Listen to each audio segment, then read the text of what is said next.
So let love have its way with your heart. Well, are you serious right now? Thumbing through some racks, looking Mr. Love call, let me check it now. Said she on the 6, I told her call me, I'm off 7 Mile. Baddies with me linking up, probably want me settled down. Ah! No! There you go. My guy. What's the deal, bro? What's going on, bro? Great, how you feeling? Feeling good, it's hot outside. Yes, indeed. Just had to order an air conditioner. I don't know why it's happening like that. For your car? No, for my room. Oh, okay. Yeah. I want to mess up. Okay, here we go. What's going on, man? Nothing much, bro. Yes, sir. I'm not gonna place it all. You gotta tell the folks who you are. All right, well, hello, good people. My name is Ezekiel Peoples. Everybody call me Zeke. 26 years old. I'm a married man. Been married we just celebrated 2 years on May 26th. Yeah, appreciate you. Yeah. We a homeowner. We got a little dog. Yeah, that's a little bit about me. Okay. Let's get started. So, let's start with describe the season of your life right now.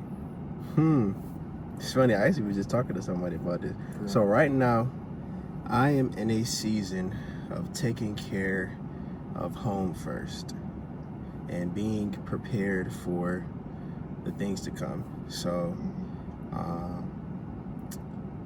me and my wife, we just found out recently that we're pregnant. And so I've been in this first trimester has been like kicking her butt. So I've had to step up a lot more in my role to like get things done and situated around the house, but then also making sure that like she has what she needs while she's, carrying her child. But I'm the type of guy that's like, I just want to go and I want to do stuff. So like, there's some people that I'm with that like we like to go and like hoop with, or like maybe go play some type of game or go hang out and stuff like that. So I'm the type of guy that's like, yeah, I want to go to this, I want to go to this, I want to go to this. And now like I really just have to be like, I got to take care of home first. And there's a side of me that's like, it sucks, but then there's also like, this is what I signed up for though when I decided to be a husband, to understand that like my priority is home. And if I'm going out and doing stuff and making sure that I'm a good friend before I'm a good husband, I'm kind of out of order with some things. So, oh man, that's crazy. Yeah, that's where I'm at. So I'm in a season of like growing and recognizing that like, hey, like it's okay to not always be out and about and do stuff, because there are some things that are really more important. So I'm learning to really prioritize and get out of my flesh with certain stuff, because there's a lot of times where I'm just like, I ain't trying to do this right now. I just want to chill and go do something else, something that's not as demanding. But I can't do that right now, so I'm growing. Yeah, you're growing. Are you still, so you're not doing anything with mechanical engineering? Because I was going to ask you. Not at all. Do you still see like you using that skill set? Man, nah. So it's funny. So I went to Eastern for engineering. Right. I had a job right out of college to work for a company called Dominion out in Virginia, and it kind of was engineering, but not really. What it was is that whenever there was a new home or a new building going up, I was the guy that would come up with some type of plan to get power to that home. And so it was kind of cool. Like I got to, interact with the construction crews, go out to do site visits, interact with the customers, all different type of stuff like that. I thought it was like my dream job. And then soon into the thing, I was just like, bro, I do not have passion for this at all whatsoever. So yeah, I was and then you came back. Then I came back here. My friend Markwell sent me a job application for this company that mentors young people. It's called Friends of the Children. And I was like, bro, this is perfect, because that's really what I wanted to do, was something that allowed me to give back and do something to where I actually enjoy. And I felt like mentoring people is actually something that I do enjoy, and really I could do it for free. But if I have the opportunity to get paid to do something that I enjoy, why not? So yeah, that's what I do now. I'm a professional mentor with Friends of the Children, and we mentor kids who have had some really traumatic experiences in life. What is this? They enter the program between 4 and 6, and we stick with them until they graduate high school. So that's what I really like, is a lot of things that I've done beforehand, real short term, like a couple months, maybe a week, and then we get a new group of kids. This is like, no, we sticking with you from the moment that you were in like that kindergarten age until you've finished through to graduate. Like somebody's gonna stick with you that whole time, and it's dope. And I love what I do. Is it boys and girls or just like okay? Yeah, boys and girls. So I got 8 boys that I personally like mentor. But yeah.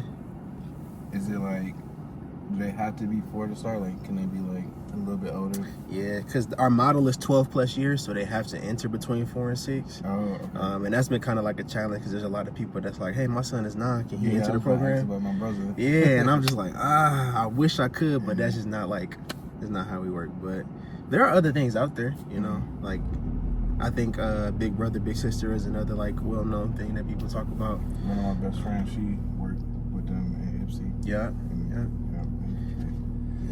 So, for me knowing you, for this next question, you did it pretty well. But to me, you always move with like intention. So, what helps you stay grounded in like your faith, like when life is shifting? What helps me stay grounded? I would say the people that are holding me accountable for sure.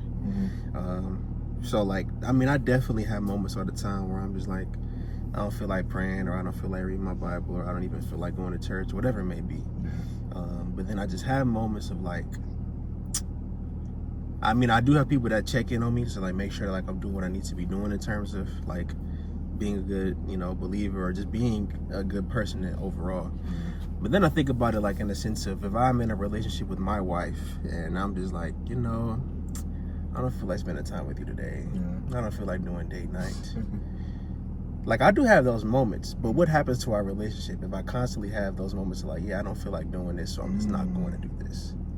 And so I have that same perspective with God because I know that like my relationship with him is really the most important thing in my life.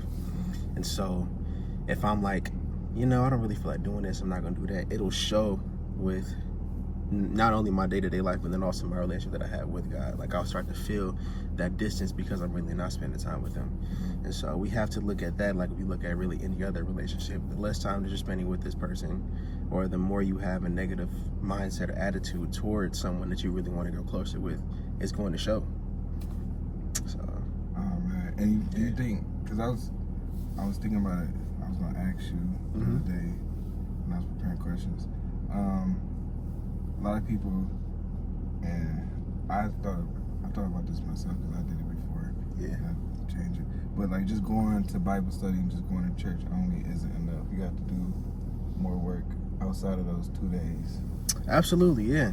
So like, you know, reading your Bible on your own or with people, not just like in these public events. Well, yeah, and really, I mean, really it's just like, so of course you don't need to go to church, you don't need to go to a Bible study to have a good relationship with God or to have a relationship with him at all. These are just things that help and benefit you. And so I think a lot of times that when people say something like that, like, oh, I don't need to go to church to have a relationship with God, that's true. But it sounds more of like you aren't willing to do something to help you grow. You want to do something on your own terms. And I mean, scripture tells us to not to forsake the assembly of men. So we're supposed to come together and gather and do things as a family. That's what it's supposed to be. But like what really matters is that one-on-one personal time that you have with God, because I mean, just like any other relationship that you have with someone else or someone that you're close with, you go closer with someone by spending more one-on-one time with them versus growing closer with them when you're constantly in a group with everybody else. Because then y'all are just getting closer as a collective when it's really a one-on-one personal relationship with that person. So, and there's nothing wrong with gathering, nothing wrong with, you know, fellowship and being together. Like, I love doing that. But if the only time that I'm interacting with this one person is in a group setting, then I'm really not going to have a deep relationship with that person. So I like that.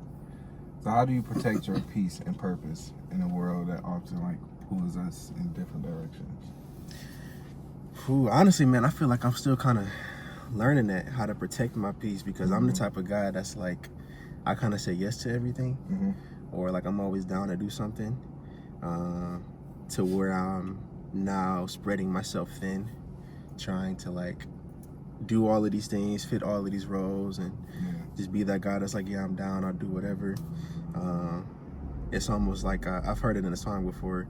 I set myself on fire trying to keep other people warm. So it's like, yeah, I'm doing a good job of helping everybody else, but like I'm low-key killing myself to do it. So, but what I recognize, and I give credit to my wife as well, of really just trying to schedule in moments to rest.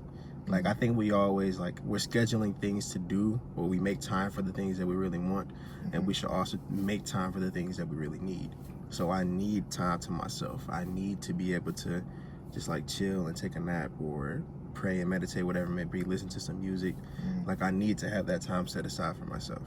And so what has been a blessing recently is that with my job, we work Tuesday through Saturday.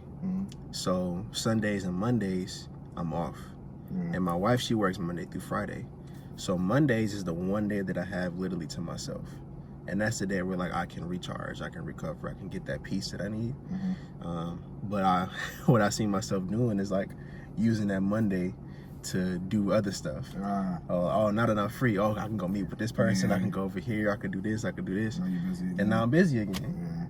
So damn, it's crazy. Yeah, but what she's been trying to get to me is just like, Zeke, you just gotta chill and rest. Yeah, learn how to chill. You gotta learn how to. Do you think you're a person that, like, you need to be busy, like you need to be doing something? Not all the time, but I did grow up in a home where I felt like I was constantly always doing something. My mom she's really big on, like, entertaining. She likes to go in and doing stuff. And then growing up, like, I played 3 different sports, so I always there was never really like an off season for me. So like I would be in school, and then when I got done with school, I would be playing a sport or playing practice or something like that. And then I was involved in the church, so like I would have like a Bible study or something I would go to during the week. So like I am very used to just like doing, going and doing stuff. And I used to think that, you know, I just have the capacity to go and do stuff like that, which part of it is true, but then there's also like, I really do need to rest, because this grind that I'm on is not really helping me at all. So like if you look at the word grind, it's really just like, it's like something that's like, I think it's like, when you think of it as like gears and metals, they're like grinding, and what happens is that they are pretty much turning into dust, or like smaller like particles. And so when I say I'm on this grind, what I'm doing is kind of like destroying myself almost a little bit. So that's crazy. Yeah, I got to get out of my grind and just learn that like it's okay to have some rest. It's okay to recover. When you work out, like you got to have a recovery period. If I work out every single day, like it might be smooth, but I really do need to actually rest and recover so my body can heal and I can actually become stronger, instead of just constantly just like going every single day. So that was me today, because I came in short because I was planning on going to the gym after I left here, but I'm like, dang, I went 4 days already. I'm going tomorrow on Saturday in the morning, so it's okay to, like, you know, chill. Yeah. Just, you be trying to push yourself, like, I can make it through. Yeah, no, we got to invest in ourselves, man. Your body is your best asset, because if you are dead, then you can't do nothing. You can't enjoy that big house. You can't enjoy that big boat that you want. You can't enjoy that marriage that you want to be a part of. If you are not healthy, you can't enjoy the things that you really want. So you got to take care of yourself. And a big part of self-care is not just like sleeping and resting big part of self-care is that, sleeping, resting, taking care of your body. But you have a mental as well that you got to take care of. And then you have a soul or your spirit as well that you got to take care of. So I think when we think of self-care, the first thing we think about is just like, like sleeping and resting, which is good. But there is more to you as well. If your mental health is not in good shape, then that's another part of your body that you need to learn how to take care of. If your spirit, man, or if your soul is not in good shape, then that's another aspect of your life that you got to take care of. So that makes sense. So if you feel comfortable with this next question, what's a challenge that tests your faith but also strengthens it? A challenge that tests my faith, boy oh boy, but also strengthens it. So okay, I think one of the bigger challenges I feel like I have is abstaining from lust or lusting after other women. So I think it was about a year ago, I had finally told my wife that, hey, I've been battling with pornography for a long time, and it carried into my marriage. And this was something that I definitely thought that it would never be a thing. I remember, like, man, it started back when I was in middle school. So from middle school up until I was 23, it's been like this ongoing battle of like wanting to get out of it, wanting to stop looking at it, stuff like that. And it almost like I would have different milestones in my mind. Oh, once I turn 16, I'll be done. Yeah. All right, Zeke, you 18 now. You finally a man. You got to stop. Hey, man, you 21. Come on, man. What's going on, bro? You about to get married. You still dealing with this? Like, it should have been. So, like, in my mind, I would think that, like, okay, once I reach this age, I'd be done. I'd be over with. But really, what allowed me to actually break free from it was expressing it to her. That's the moment that I've actually had my breakthrough, and I broke down crying. That was like my first time like really breaking down crying. Was expressing to her what my battle was for so long. And I actually felt like people always say when they cry they felt lighter. I actually felt that when I expressed it. And it was weird because I was like, man, but like now it's like I felt like it was actually gone. And so, but there are still moments where like I see other people that are attractive. Like there are still people that are on social media that you'll see. I mean, it's the summer, sundress season. Like you can't avoid it. So, but what I have been able to strengthen my faith with is that like instead of relying on my own strength or my own abilities to not lust after or look after women, I just start to look to Jesus and ask him to like help me to be free from that stuff. Because if I try to do it on my own, it's not gonna work. But having faith in him allows me to take off that burden instead of trying to do it myself. I guess someone that's helping me along this journey. So it's definitely been moments of like being tested of like, man, like I'm really just like hot and bothered. Like this is what I mean, this right here, I could do it. Or I could be a man and be like, yeah, I'm not gonna actually fall for this temptation this moment. I'm gonna see God, have him fight this battle for me, so I ain't gotta do it myself. I think a lot of men go through that, like with pornography. Like same here, like I think I started when I was in like 11 or something like that. And then I also had like the mouse, I'm like, bro, you good, whatever. Then I stopped for a while, and then it just be like, this one time ain't gonna hurt. Ain't gonna hurt, So it took me a very long time to like finally break through. I think until I was like 24. That's what's up. And it was so hard too, because I think I didn't break down. But I was just like, God, I need you, because it's getting ridiculous. Like, like it's one of those like,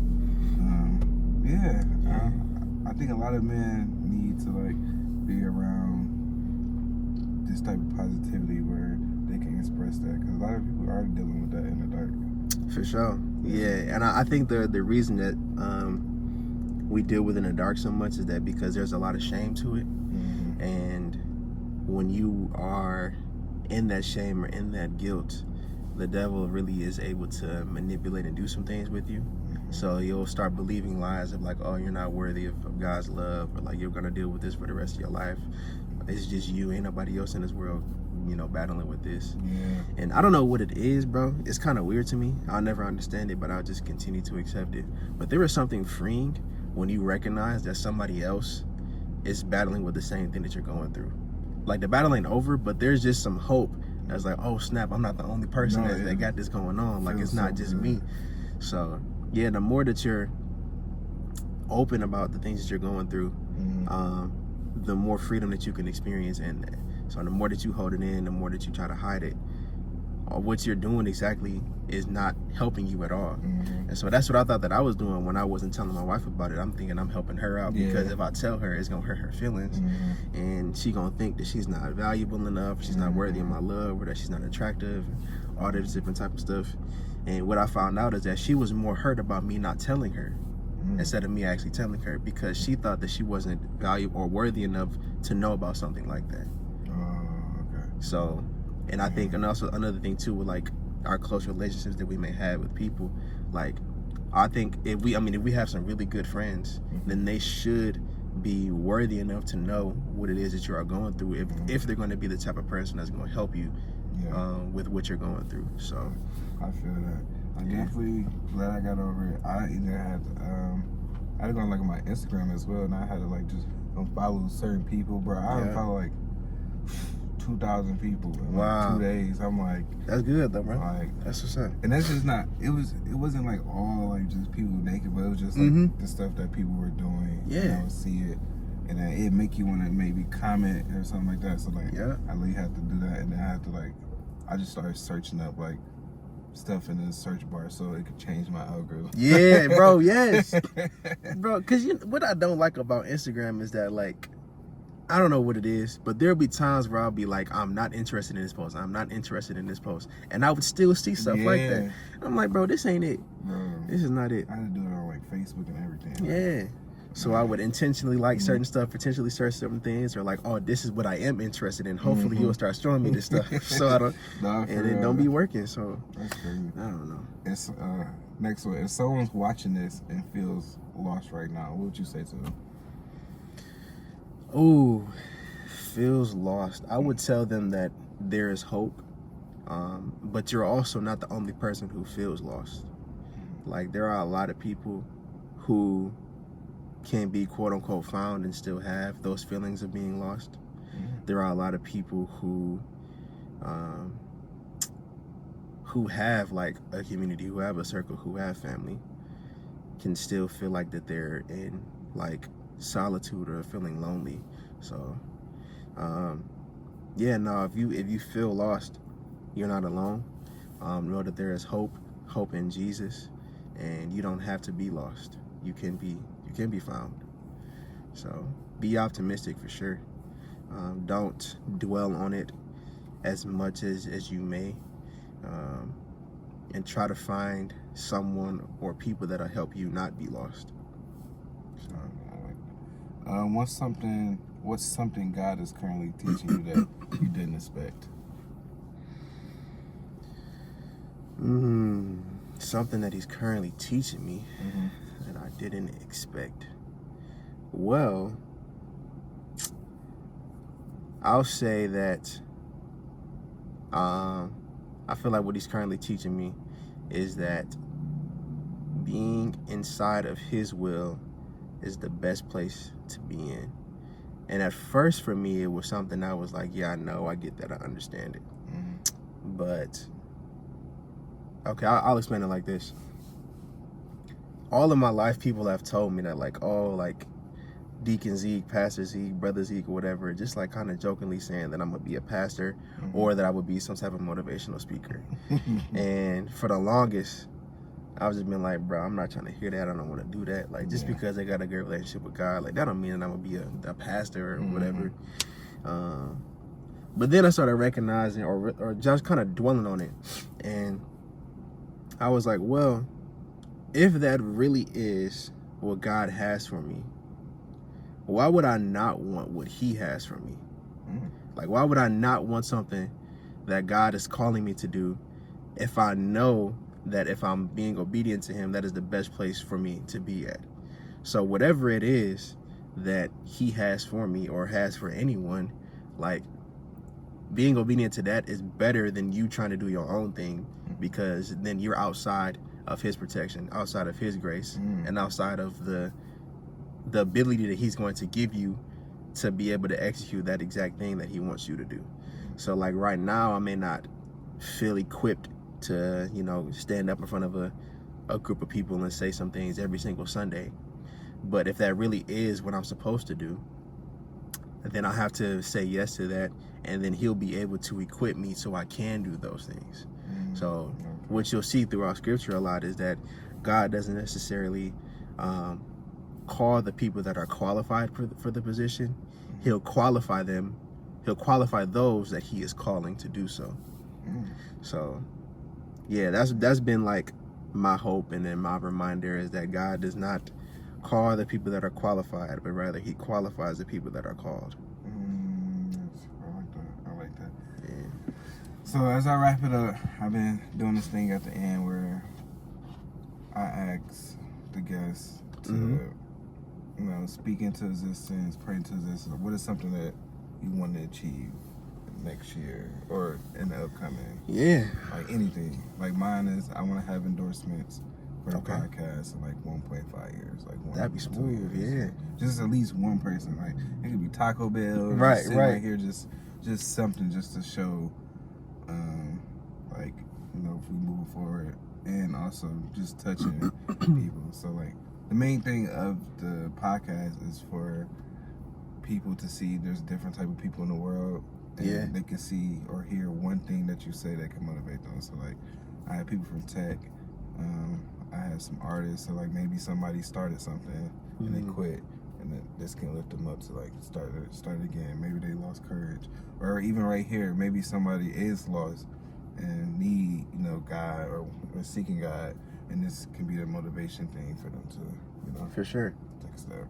Yeah. Man, I would say, well, to answer like I guess the first part, what I would hope for to plan for within the next few years or so, is to really be able to retire my wife. So my goal is for her to be able to just kind of chill at home and just take care of home. I don't think I'm the type of guy that's like, I can't think of the word, like, I think it's like matriarchal or something like that, or matriarchy. Yeah, or like, like I'm not the type of guy that's just like, men rule the world, men gotta take care of all this stuff. Nah, that's not me. I'm all for women being in leadership positions. Go right ahead, do your thing. But I am also the guy who believes that as a man, one of my responsibilities is to provide. Not the only responsibility. I feel like that's something that we kind of get caught up to, is that like we look at the man like, oh, he's the provider. Yes, that's one of many roles that one man has in that household. So as one of my roles of being a husband is to provide, my goal is to be able to provide to where she could just chill, she could do her own thing, she can take care of home, she can take care of the family, she don't have to go out and work. That would be ideal. So if that happens soon, that'd be a blessing, man, because another side of it too, honestly, I'm tired of doing chores. Bro, every time I go in the kitchen, I see them dishes, I'm like, bro, I'm not trying to do this. But I mean, I don't mind, you know, it's not like that we not doing chores right now, and I'm sure there'll be seasons where like she kind of, you know, she going through something, she can't sweep and mop or whatever, like, I'm gonna do it. I'm not gonna be like, well, I make all the money, you gotta do all this stuff. Like, now I understand that there are seasons that people go through and you have to step up at certain things, which I'm doing right now. So yeah, but that'd be smooth, to be able to make enough of money, be financially free, or, you know, whatever that may look like, so where home can be taken care of and I don't have to like constantly work. Like I could just do stuff to take care of home and be present, because I also want to be a present man in the household. I think a lot of times people will do things that, or a lot of men can do a lot of things to provide for the home, thinking that financial provision is the only thing that they need to do. But there's so much more that is required of a man than to be able to provide things financially. Like, I want to be able to provide peace for my home. I want to be able to provide security to my home. I want to be able to provide love and protection and finances, like all of those things. I don't want to just be able to be like, hey, the bills is paid for, you know, oh, hey, I'm sorry that I missed your birthday, here's $1,000 though. Like, yeah, it's cool to be able to do that, but when you really get to it, like, people are not really concerned about that money for real. As much as we pursue it, as much as we chase it, what people really want is to have connection with somebody else. They want to be fully known and deeply loved. And we can get that through other people, but really the only way that you can really get that deep connection, that to be fully known and deeply loved by someone, is through Jesus. And so that's where I have been able to be free, and also been able to be found, is through my relationship with God. And so that's hopefully my hope that I can provide for you all, is that there is hope, there is freedom found in Jesus. And outside of him, I really don't know what else there is. I mean, I think of it as like trying to grocery shop at Home Depot. The best thing you're gonna get is them hot dogs that be outside, and maybe like the Doritos and the snacks. But like, if I really need to grocery shop, I gotta go to like a grocery store. And so if I really need someone to help me be free or help me no longer be lost and no longer be bound to the things that are going on in this world, I have to go to Christ. I can't go to anything or anyone else, because whatever we get is only something that's going to last for a minute, and then we become dependent on that substance or on that person or on that thing. And once it's gone from your life, you still get your same issues right there.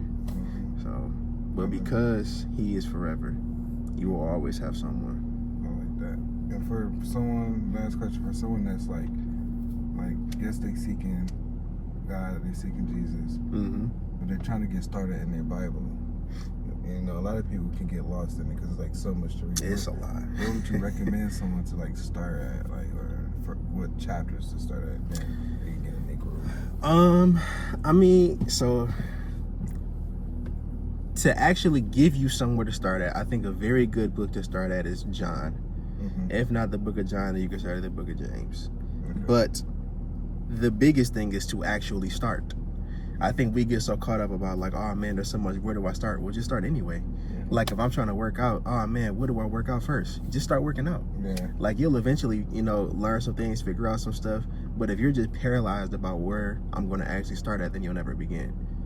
You just got to kind of, I don't want you to aimlessly jump into it. Like, you know, you can do some research, you can look up some stuff, but like their biggest thing is just to get over that worry of like messing up or not starting in the right position or whatever. Like just go. So if you start at the book of Genesis at the very beginning, that's fine. You know, God is going to give you exactly what he needs. He's going to give you that understanding that he wants you to have. And what he's really looking for is your heart. So if your heart says that I really do want to grow and I really want to learn and I want to grow closer to God, he's going to give you exactly what you need. But if you come in with the heart posture of like, I'm just doing this so I don't go to hell, you really not going to really get too much out of that experience. So go at it with the mindset of like, God, I really truly want to know more about you, and I want to know what it's like to have a deep relationship with you. And he'll definitely equip you with the things that you need. He'll reveal some stuff to you that you can't get from somebody else. You can only get through him or through reading your word. So you can start in the book of James, you can start in the book of John. Those are really good books. But your biggest thing really is just to start. And don't worry about if it's in the right place or the wrong place or not. Just start. I appreciate you. Absolutely, brother. Thanks for coming. So let love have its way with your heart. Well, are you serious right now? Love